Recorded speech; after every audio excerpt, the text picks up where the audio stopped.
Hey there now. Thanks for joining. Just getting Hi. set up. There we go. Let's see. Ah, any updates on your business since last week? Any insights from the business model canvas?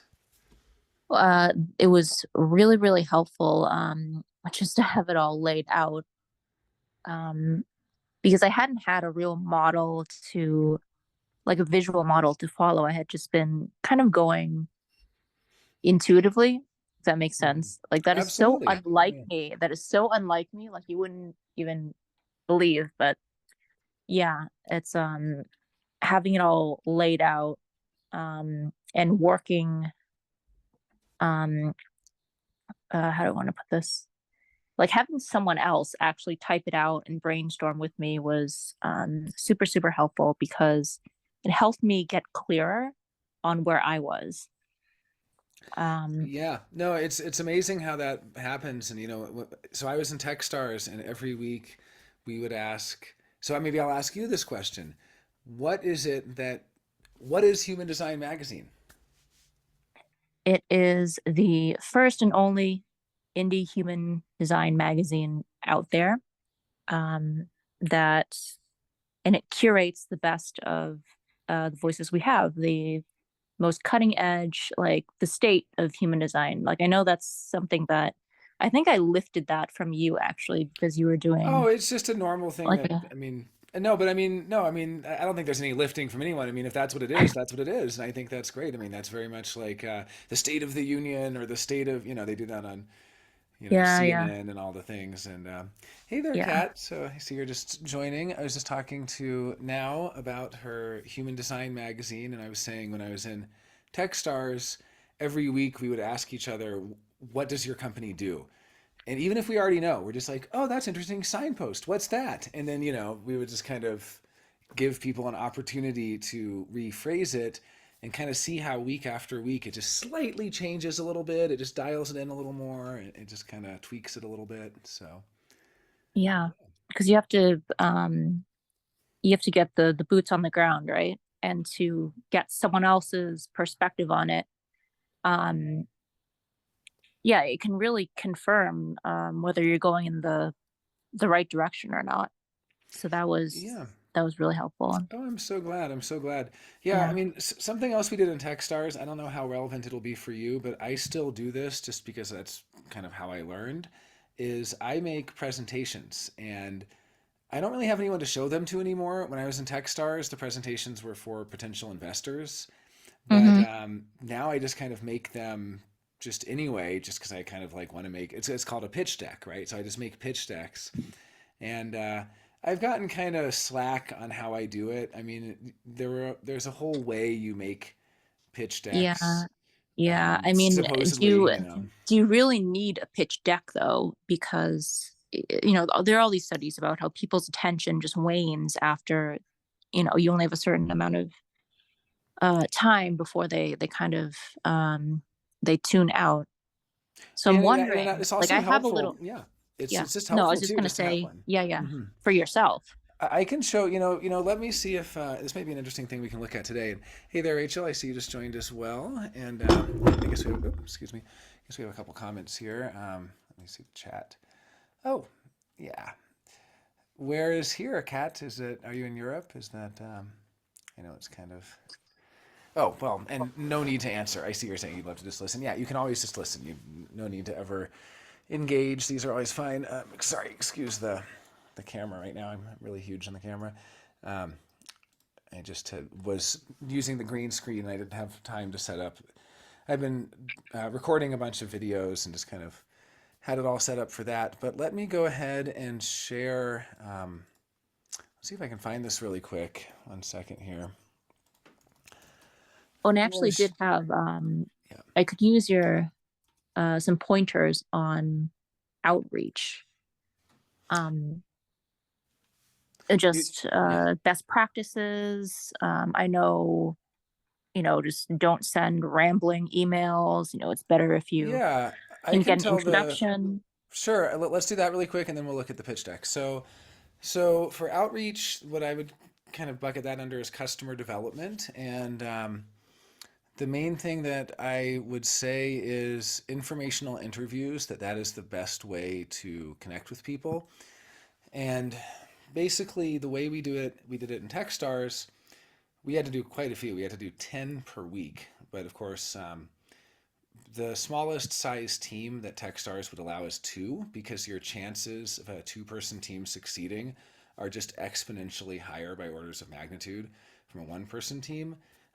Not everyone has the luxury of having a two-person team, but that is something you might consider, just because it can help in areas like this. But the rules for Techstars were pretty simple. So your outreach, your customer development, first, you would only talk with people that are identified in your customer segment. And so you wouldn't just talk to anybody, you kind of focus it.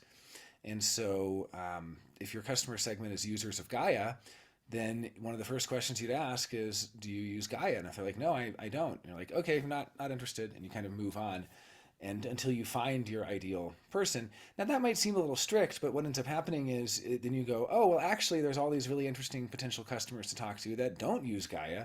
Well, maybe I should change my customer segment then. And so you kind Mm. of change your customer segment based on that. But the basic method, the kind of methodology is this. So say you're going to ask potential buyers of this magazine.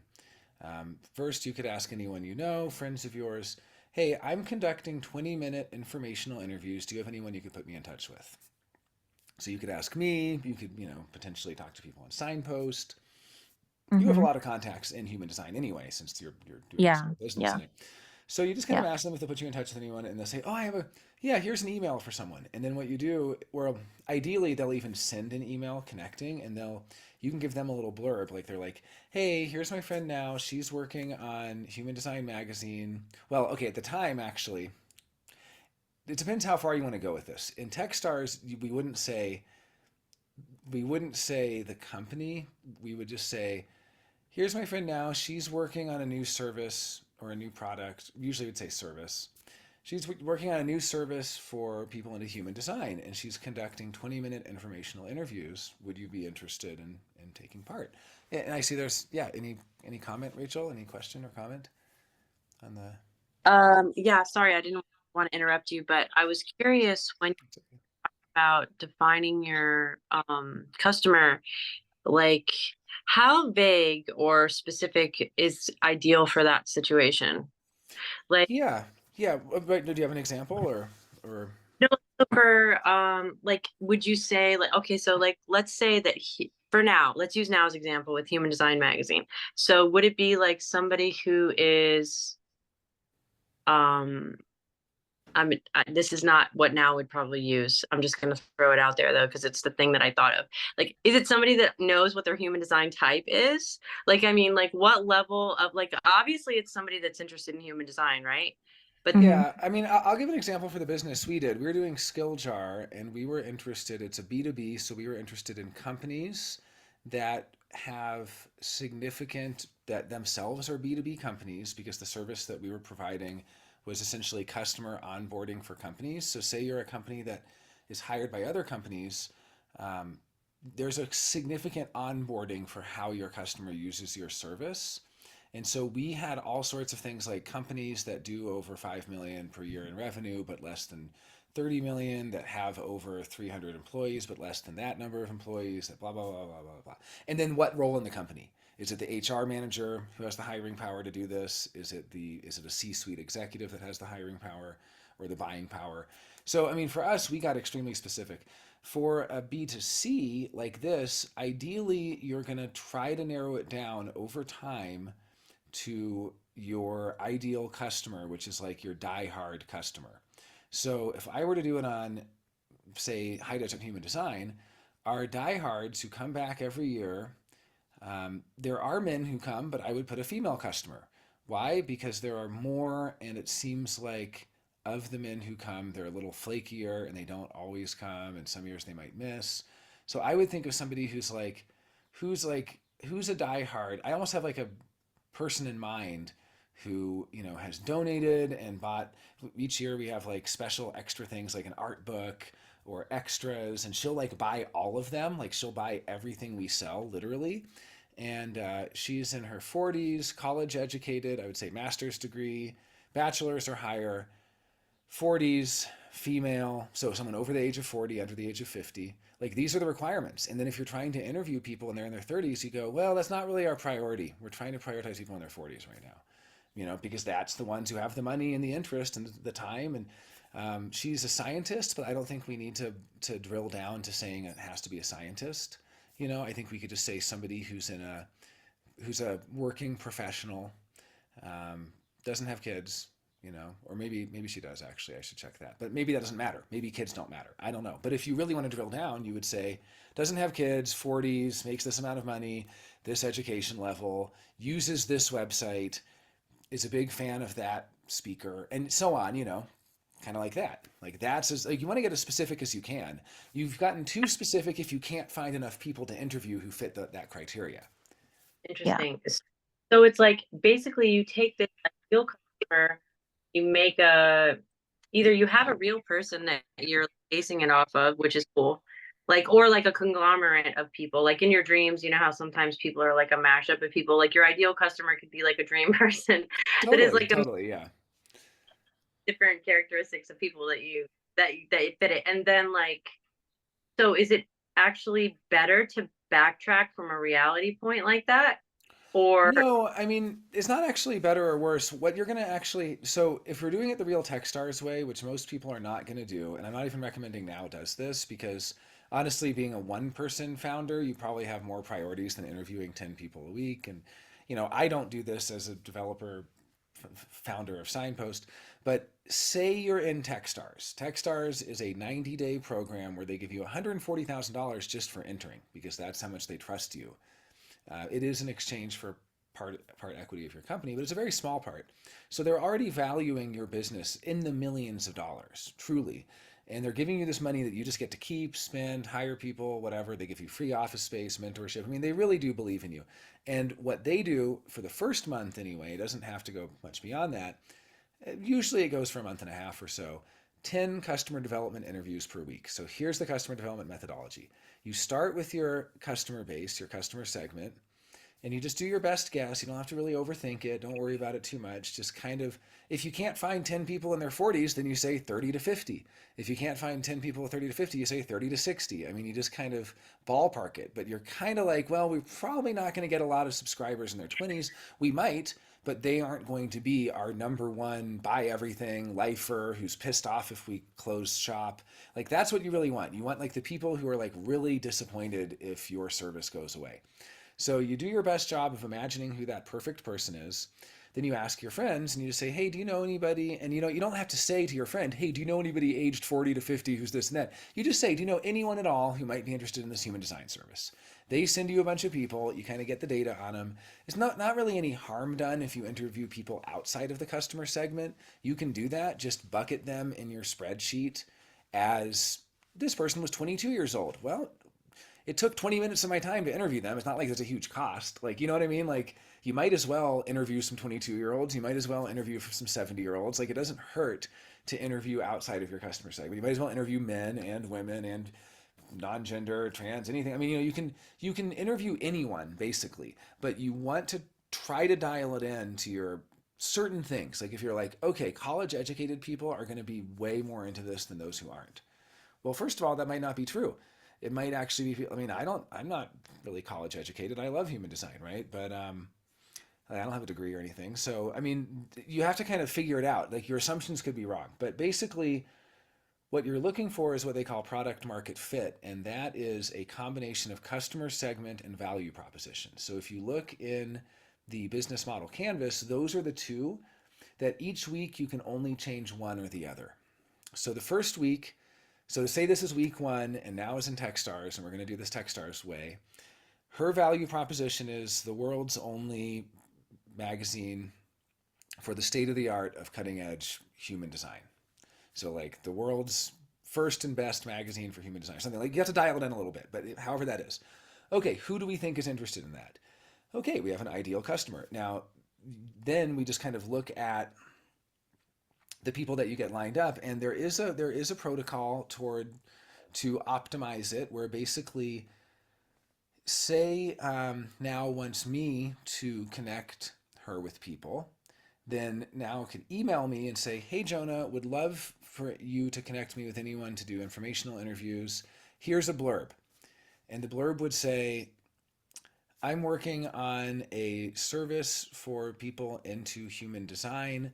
I'm conducting 20-minute interviews, and I would love to get feedback and discuss human design with you, or something like very simple, like 2 sentences. Very, very simple. And then I would say, okay, awesome, that's great. And I would basically cut and paste that and send it to people. And I would say, like, hey, here's my friend now. She's working on a business. Here's her little blurb. Here's her email. And I would just kind of paste that in. And then what happens is when you get in touch, somebody is going to say, hey, I got your email from Jonah. I heard you're looking for informational interviews, or however it is. Or maybe I just give the email. Maybe I just get permission and then give now the email. I'm like, yeah, you just email this person. Okay. Then the protocol is when you email, you just say, hey, really excited to connect with you. I'm doing these 20-minute interviews just to find out more about people who are into human design. And I'm available, and you give them 2 times, and you do 2 weeks out. So it's Monday, June 10th. So what I would say, this is part of the protocol that ensures the least amount of churn, the least amount of emails back and forth, and the most amount of yeses. It's now June 10th. I would say, I'm available Tuesday the 25th from 10 to 11 a.m. or Thursday the 27th from 3 to 4 p.m. Give them 2 times. You know what I mean? You go 2 weeks out.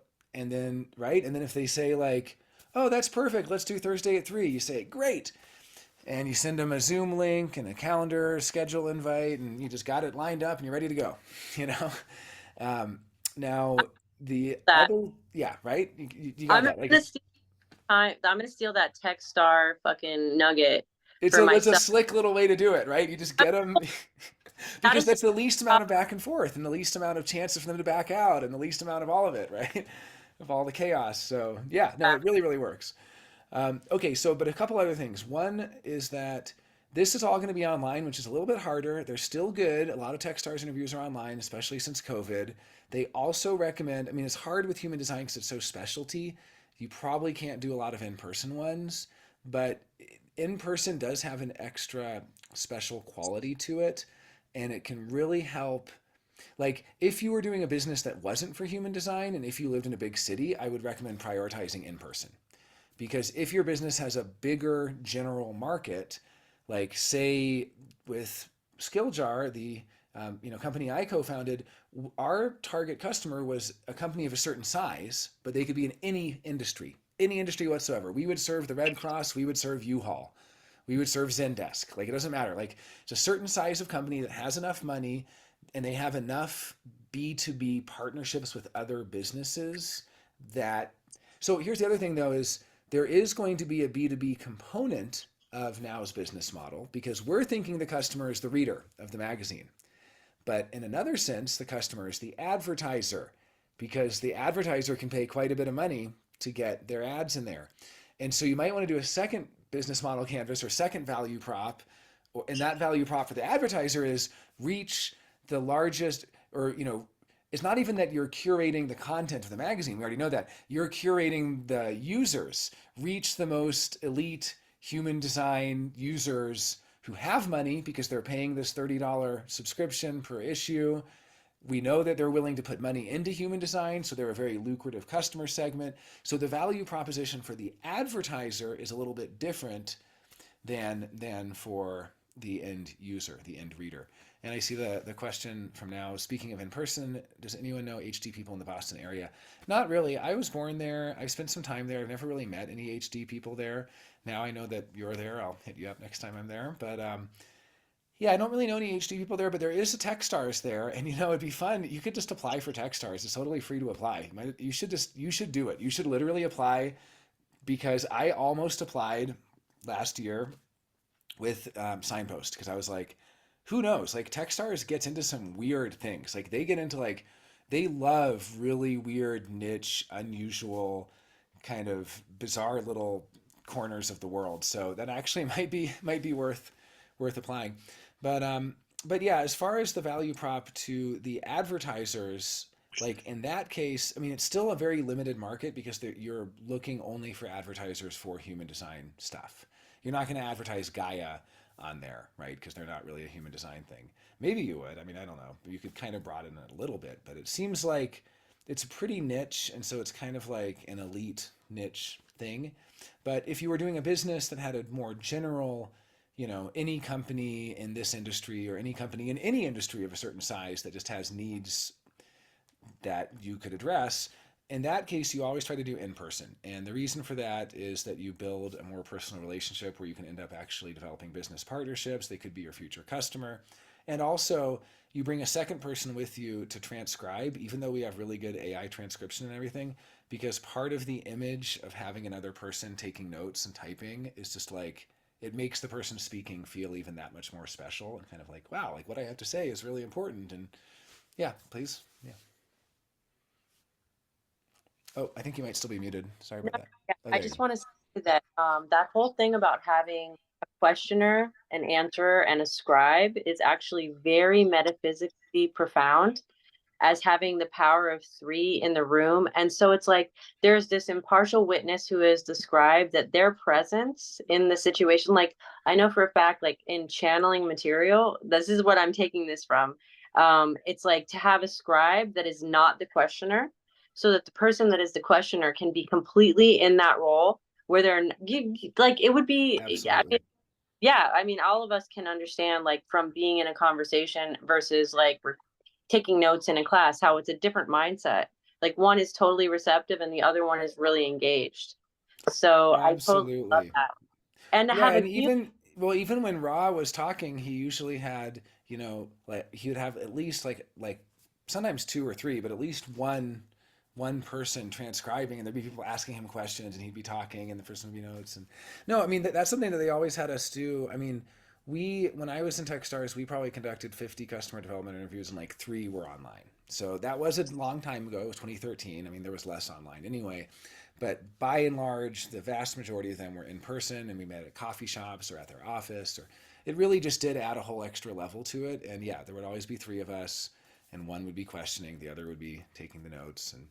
And then we also didn't record them because people get kind of nervous when they're recorded sometimes. And I mean, again, people are now more used to it with Zoom and everything, and we've kind of just gotten over that collectively a little bit. But if you do have in-person people to talk to, I mean, because this is so specialty, I really think this is mostly going to be online. But at the same time, you never know, and it's always nice to have the extra person taking notes if you are in person. So yeah, so the Techstars way was we would do 10 interviews a week. Each of those 10 interviews, we were actually coached. We had pretty extensive like interview coaching, and some of the things they would coach us on were like no yes or no questions, bring up pain points, and don't tell them what you do, don't tell them what your service is, and don't tell them anything about like if you're doing a human design magazine, you would just talk to human design people, and they would say, so what is it you do? And you'd say, well, I'm happy to tell you all about it after the interview, but just because I want to kind of hear from you, let's table that for now. And then what I really want to hear is, you can start with something simple like, what do you think is missing in human design? And then they're going to brainstorm. That's not their pain point. That's just to disarm them and to get their ideas out of the way. Because the customers will tell you the worst ideas in the whole world. They'll tell you their 10 apps that they wish existed, that nobody but them ever wants, and they don't even want them. And if they actually had them, they wouldn't even use it, but they just think it's something cool, right? So instead, once you get them, like, get all their ideas out, and then you're like, okay, well, what was something that really frustrated you? You can use some human design keynotes. What was something that really disappointed you? Or, where did you last have a real problem? And they were like, well, I was a part of this service and it didn't help me in any way, or I had a reading from this person and it was terrible. Or you kind of just get them complaining. And so in our case with Skilljar, it was really saying, and we wouldn't even say like, what kinds of problems do you run into? We'd be like, what was the last major problem you ran into? And they would say something and we'd say, well, when was that? Because you want to make sure. It's the difference between asking someone, how often do you go to the gym? Oh, a couple times a week. When's the last time you went to the gym? Well, it was 3 weeks ago, but things got really busy, and it's like a very, like, it's just a good way to. There's all this training around asking specific enough questions that are based in reality and yet not really leading questions. Like you wouldn't say, have you ever considered reading a human design magazine? Or, would you ever consider subscribing? Because people will just say yes. What it really would be is what the problems are, and that's going to inform. But I mean, the other thing is, it depends what customer. If you're talking about people that are going to consume human design content, then you might hear what their annoyances are. Like they're really annoyed that there's not enough long form content, or they're really annoyed that there's not enough pictures and that it's too dense, or that it's this or it's that. If you're talking to the advertisers, then you're going to really be seeing what are the pain points for the people that are trying to make money in human design and trying to sell things, and what do they really need. So, I mean, honestly, for something like this, it's so niche and it's already kind of such a passion project, labor of love, that I don't think the customer development interviews are so necessary, because it's kind of the same as signpost. Like, I'm going to do signpost even if it completely fails. I don't care. I'm spending my time and energy and money doing it. If I happen to make money on it, great. But like, I'm trying to just do something that I love, and then I have other means, to make sure that I can have this passion project. So, I mean, if you're trying to find product market fit, it's a little bit different. Like, I guess I would say if you're open to just doing anything in human design, then it makes more sense to do customer development, because you might end up interviewing a whole bunch of people and realizing like, actually, they don't need a magazine, they need this or they need that. But I mean, if you already have decided that that they need a magazine, then that's fine. I approve of that. Like, you don't have to. I guess what I'm trying to say is customer development Techstars is way better for tech companies, where the tech companies are trying to provide a tech service, and that tech service, they're trying to find people that will pay them money for some technological solution to a problem. And that's a little bit different, right? Like, this is a magazine. You know that you love making it. You know that people love writing for it. You know that people will love reading it. There's so much love there that there's not really a huge question of like, is this the right fit? Is this the right thing now? Is this something that people need this year and not next year, and so on? It's really just, it's already kind of been answered. But I guess I'm just saying, like, if you did want to at least, you might still learn things. You might still learn what are the kinds of things people are really annoyed by. Oh, I'm really annoyed that I'm on Facebook and I'm getting some content, but mostly, there's not an. I like to sit in my bath and read, and there's nothing long for me to read, and I don't like raw, or I've read enough raw and I'm just tired of it. I want something new, or I want different perspectives, or I'm trying to, you might just get interesting ideas for certain kinds of content, I guess is what I would say. So, but it's a little bit different than if it were in Techstars, because in Techstars, you do the 10 interviews, and then after you do the 10 interviews, you're basically, at the end of the week, you review them, and you basically go like, okay, I am going to either change my value prop and keep the exact same customers, or I'm going to change my customers and keep the exact same value prop. You can't change both at once.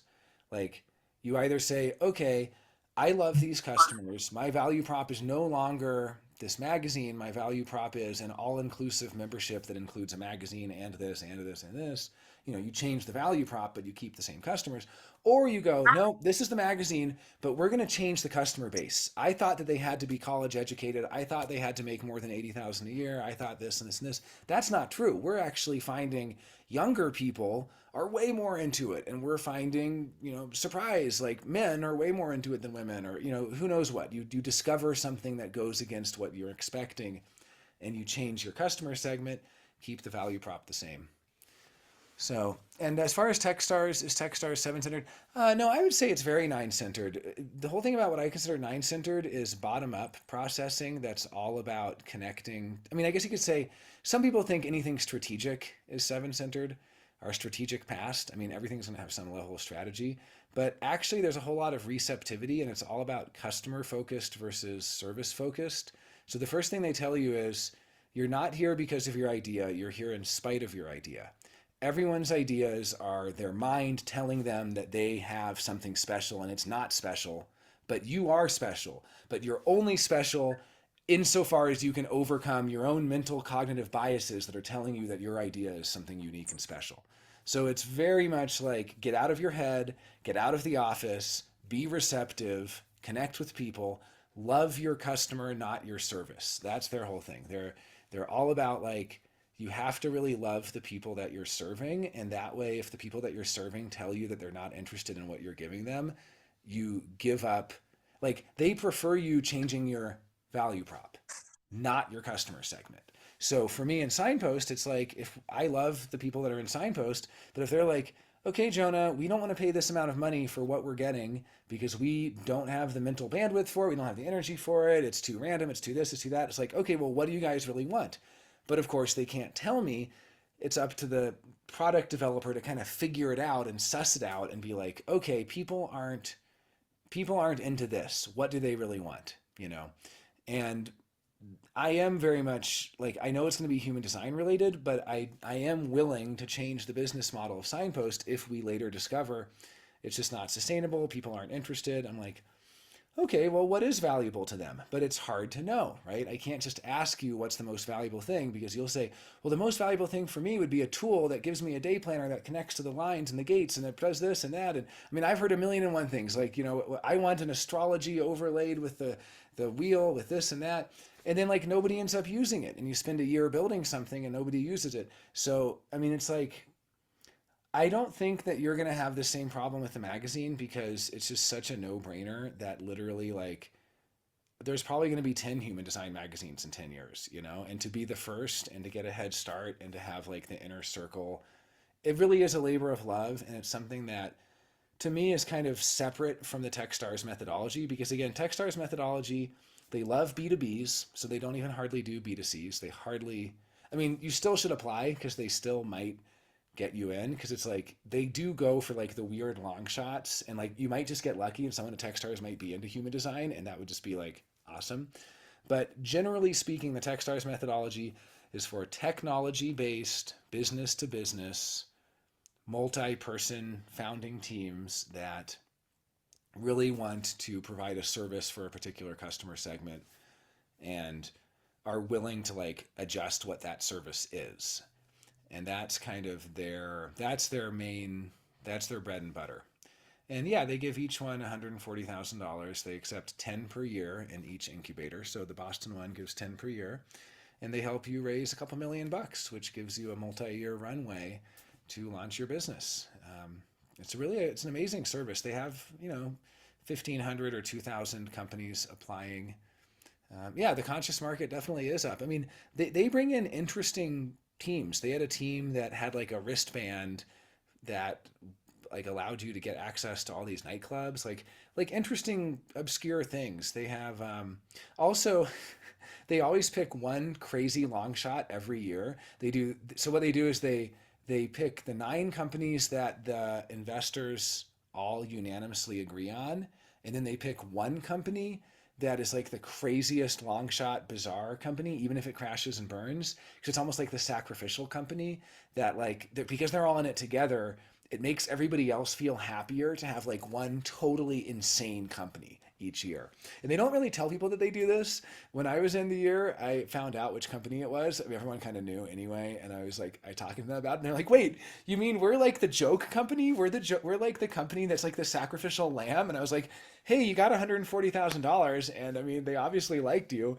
And the company that year was like totally insane. It was these 2 college kids who were making a company called Rep, and nobody knew what it was, but it was supposed to be a Twitter killer. But you have reputation that like allows your messages to reach more people, and then you can rep somebody, like represent them. But then also it's like doing reps. Like there's certain things you can do, like reps of working out that would like get your posts up. So it was called Rep, and it had like 3 different meanings, and nobody knew what the fuck they were doing. Like nobody had any idea. It was like this completely bizarre company. But Techstars gave him money and gave him an office space and gave him mentorship and all this stuff because they were just like, yeah, they're just like, these guys are the long shot. Like these are like a couple 20-year-olds from Berkeley who just are like really into their multi-meaning of what rep could mean. And they have this company called Rep. Nobody knows what it does, but let's give him some money and see where it goes. So yeah, total honor to be the long shot. Absolutely, Rachel. So I would definitely apply. It's a really cool company. And, why not be totally upfront about it? Be like, this is human design and we're serving human design people. And you can really pump up. One thing they love is when you have exclusive access to a certain community. And you can basically be like, I know the who's who of human design people. I'm personal friends with all the top people. I have all the talent. I mean, kind of embellish it a little bit. That's my Gate 26 talking, but I have all the talent, I have all the connections, and this is blowing up. It's getting bigger and bigger. In 10 years, it's going to be as big as astrology. Look at all these multi-million dollar astrology companies. Let's get positioned now as a magazine, but also a media conglomerate that eventually becomes a media brand. I don't know. I mean, you might as well. They're in Boston. They're in Boston, and they're a cool group. So I'd recommend applying for the next Techstars Boston Accelerator. There's no harm either. There's companies that apply like 5 years in a row and get in on the 5th year. Like they're not biased against you if you've applied previously. They actually kind of respect it. Many of the companies don't get in the first time, and they have a lot of respect for them. And if you keep trying, then they're kind of like, wow, these people really care and they're really in it. And so, yeah, no HD peeps in Boston, but Techstars is, yeah. Yeah, and then I see you say that that's your vision, making the media empire. Well, that's great. I mean, that's what's needed. I mean, this is going to keep growing, and it's a growing field, and we need people who are thinking ahead and looking to the future. So I do want to take a break before Catalyst, but we have another 15 minutes or so. And yeah, definitely they'll pick you if they interview you in Aura. And I don't know about since COVID, but back then they were doing everything in Aura. They really were big fans of in Aura. And so what I'm going to share just for a minute is one of the how to pitch, and then we'll take a little break before Catalyst. So let's see, is this just a second here? Here we go. Okay, so here is a pitch deck template. I'm happy to share this. Just kind of going over some of the basics. So company name, tagline, even just filling this out for yourself is so helpful because the Human Design Magazine tagline, the premier magazine for, and so on, and just kind of like just getting that, filled out can really help. I'll share this. Let me just go ahead and share it now. Okay, copy link. I'll just share that in the chat. Okay. Yeah, and if I know of anyone in Boston, I'll definitely connect you for sure. But okay, so here is their kind of template. Start with the problem or need. People are learning human design, but they don't know where to go. They're overwhelmed by the knowledge, or this is where the interviews could help, because it might seem like they're overwhelmed by too many choices, but you don't walk into a library and get overwhelmed by the choices. You don't actually go on Google and get overwhelmed by the choices. You can just go to the first one or two.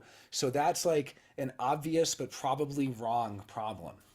The problem is probably not that the people are overwhelmed by too many choices and not knowing where to look. That's probably like a very pat, poor pitch. And so it'd be better than to dig deeper. And I don't know off the top of my head what that problem is going to be, but it could be lack of trust of the information. It could be people want to learn human design on the go. It could be, we have to figure out like what is the advantage? Like, what are the ways people currently learn about human design and get into it? Or is it not even that they want to learn, that they just want entertainment related to human design, or they want overview, or they want, who knows what, right? But it's like what is currently missing? Like, you got a lot of podcasts, so there's no shortage of audio content.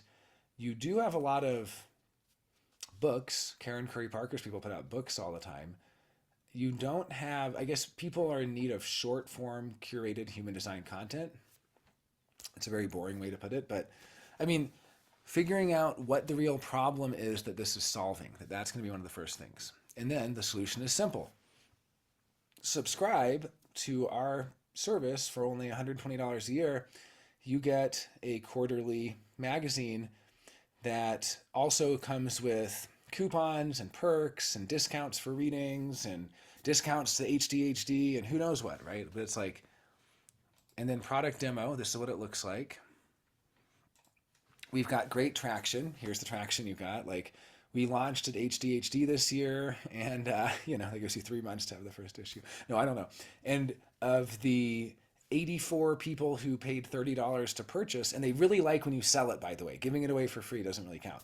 Of the 84 people who purchased it for $30 each, 81 of them signed up for the annual subscription or something like that, right? You have some like big number of like what percentage of people. Yeah, lots of goodies, absolutely. short form curated HD content. Yeah. And so you can kind of, but again, even just like starting there and writing it out and then, well, what's the problem? Do people not have enough short form HD content?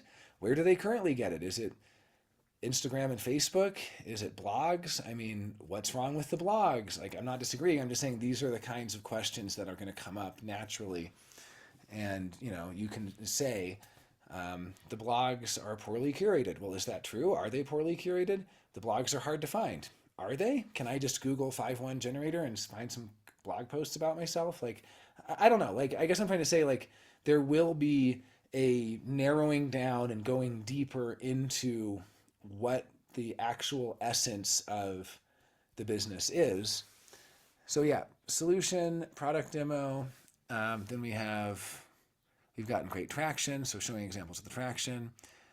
The market, this is the current market, and this is what it would show. 7 years ago, there were only 4,000 people in the Human Design Astrology Facebook. Now it's grown to over 60,000, 30,000 of which were in the past year. It's accelerating. People love a line that goes up and to the right. You want the hockey stick line. So this is the hockey stick line. You show the market projections. 60,000 paying users in English-speaking countries worldwide now, projected to be 600,000 within 5 years or something like that. And you just kind of do the projections and how big the human design market is. Market landscape and differentiation, showing different aspects of the market, breaking it out, what percentage male to female, how much money they have, how much they're willing to spend, how much is currently being spent on it, things like that. Customer archetype and segments, who your ideal customers are. How are you going to get lots and lots of customers? Acquiring customer strategy.